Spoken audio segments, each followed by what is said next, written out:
Have you seen those Sigma male memes everywhere and felt like they're completely missing the point? What if everything you thought you knew about the Sigma men was just a shallow stereotype? Well, today, we're diving deep to uncover the true psychological strength. We're diving into the real deal about self-reliance and this archetype, separating facts from all that online fiction. You know, it's like suddenly everyone on the internet is totally obsessed with the Sigma male. It's wild. The image of the lone wolf, the mysterious outsider who plays by his own rules, went viral. It's an alluring fantasy, right? But let's be honest, most of what we see are just memes. They make these cold, unfeeling characters seem all high and mighty for being alone. But honestly, that's just way too simplistic, right? These surface-level tropes are not only unrealistic, they're also kind of dangerous. They mislead people about what true self-reliance and inner strength actually look like. It's not about being a cartoon character from a movie. It's so much deeper than that. So, let's get beyond the buzzwords and unpack the authentic traits. First, there's a huge difference between quiet confidence and what I call performative stoicism. Genuine self-reliant individuals are often introverted. They don't need to be the loudest person in the room to feel secure. The online version, however, often promotes a forced isolation, acting like you're too cool for everyone. That's not real strength, my friend. That's just putting on a show, you know? It's all about the heart behind it, right? Next, let's talk about strategic independence versus forced solitude. A truly self-sufficient person chooses when and how they engage with the world. Their independence is a choice, a strategy. They aren't alone because they're afraid of people or can't connect. They're alone because they value their own time and space. They're self-sufficient by design, not by default. This isn't about social avoidance. It's about being intentional with your energy and your relationships. And this leads to a critical point: internal validation versus external rebellion. The internet's Sigma often seems to be rebelling against everything, constantly trying to prove he's different. But a genuinely self-reliant person isn't rebelling against the world. They're just living by their own code.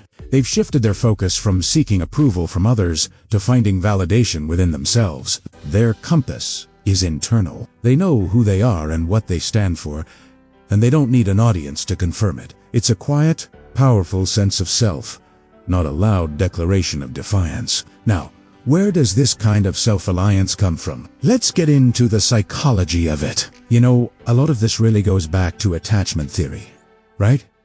It's all about those early bonds we form. Our early life experiences with caregivers shape how we form connections later in life. A secure attachment in childhood can foster true, healthy independence, where you feel safe enough to explore the world on your own, knowing you have a secure base to return to. On the other hand, an insecure attachment might lead to a fear of connection, causing someone to push others away, not out of strength, but out of a deep-seated fear of getting hurt. What we think of as Sigma behavior could just be someone dodging social stuff, you know? One big thing that really drives us is when high conscientiousness meets intrinsic motivation. You know, conscientious folks are super organized, disciplined, and totally aspiring. It's like they've got their lives together, right? When you pair that with intrinsic motivation, meaning you're driven by internal rewards like personal growth and satisfaction, not external rewards like money or praise, you get a powerful formula for self-direction. These individuals set their own goals and work towards them because they genuinely want to, not because society tells them to. They're the ones who design their own lives, shaping every moment just how they want. And here's a part the memes always get wrong: emotional intelligence. True self-reliance requires a high degree of emotional intelligence. It's not about being emotionless. It's about understanding and managing your own emotions and understanding the emotions of others. This is what allows for healthy boundaries. A self-reliant person doesn't just ghost people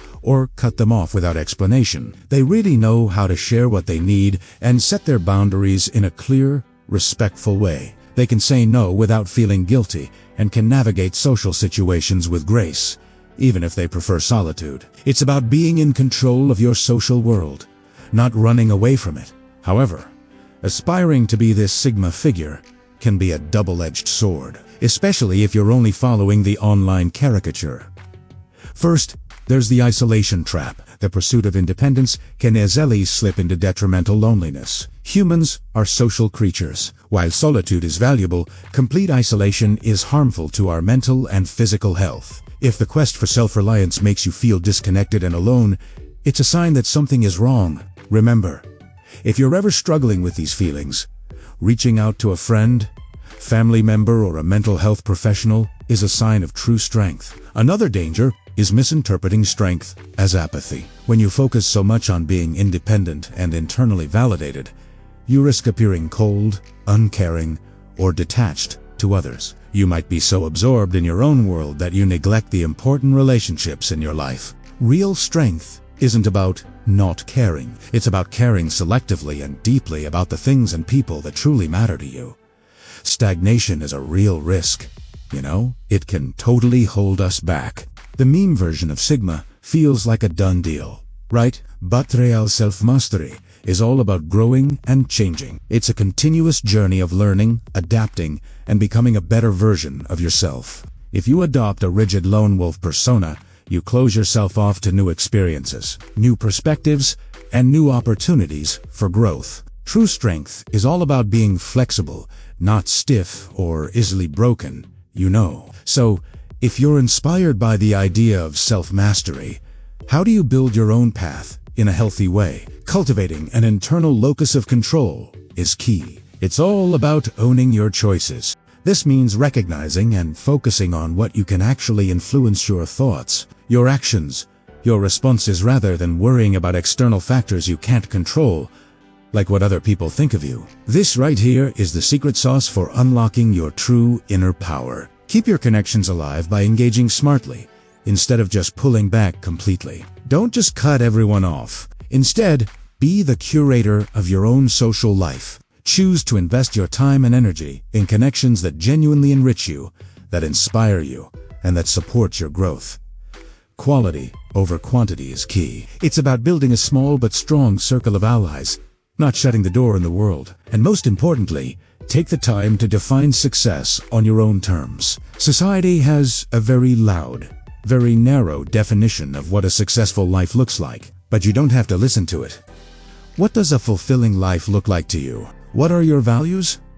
What truly makes you happy? Move beyond those external expectations and start building a life that is authentically yours. That, right there, is the true essence of what the Sigma type, at its best, represents.